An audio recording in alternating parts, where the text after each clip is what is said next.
കായിക വാർത്തകൾ ചുരുക്കത്തിൽ. സൗദി പ്രോ ലീഗിൽ പുതിയ സീസണിലെ ക്രിസ്ത്യാനോ റൊണാൾഡോയുടെ അൽ നസർ ഇന്നിറങ്ങുവാൻ താവൂണാണ് റോണോയുടെയും സംഘത്തിന്റെയും ആദ്യ എതിരാളികൾ. മത്സരം രാത്രി 11:30 തുടർച്ചയായ 3-ാം ഗോൾഡൻ ബൂട്ട് ലക്ഷ്യമിട്ടാണ് റോണോ ഈ സീസണിൽ കളത്തിലിറങ്ങുക.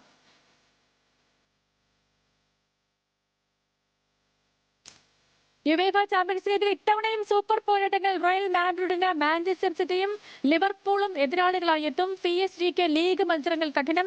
എതിരാളികളായി ബാഴ്സയും ബയേണും അടക്കം വമ്പന്മാർ. ചാമ്പ്യൻസ് ലീഗ് തുടങ്ങുക ഒക്ടോബർ 16.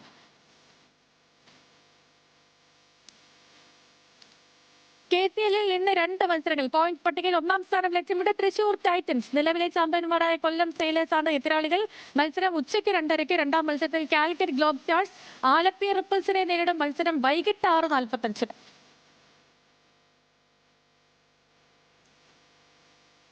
മാഞ്ചസ്റ്റർ യുണൈറ്റഡ് താരം ഗർനാച്ചോയെ സ്വന്തമാക്കി ചെൽസി. 40 മില്യൺ പൗണ്ടിനാണ് താരത്തിനെ ചെൽസി ടീമിലേക്ക് എത്തിച്ചത്. 7 വർഷത്തെ കരാറിൽ ഗാർനാച്ചോ ഒപ്പിട്ടതായി റിപ്പോർട്ടുകൾ. 2020 യുണൈറ്റഡ് കുപ്പായം അണിഞ്ഞ ഗാർനാച്ചോ മികച്ച പ്രകടനമാണ് നടത്തിയത്. ടീം മാനേജർ റൂബൻ അമോറിമുമായി ഉണ്ടായ അഭിപ്രായ വ്യത്യാസങ്ങൾക്കൊടുവിലാണ് ഗാർനാച്ചോയുടെ കൂടുമാറ്റം.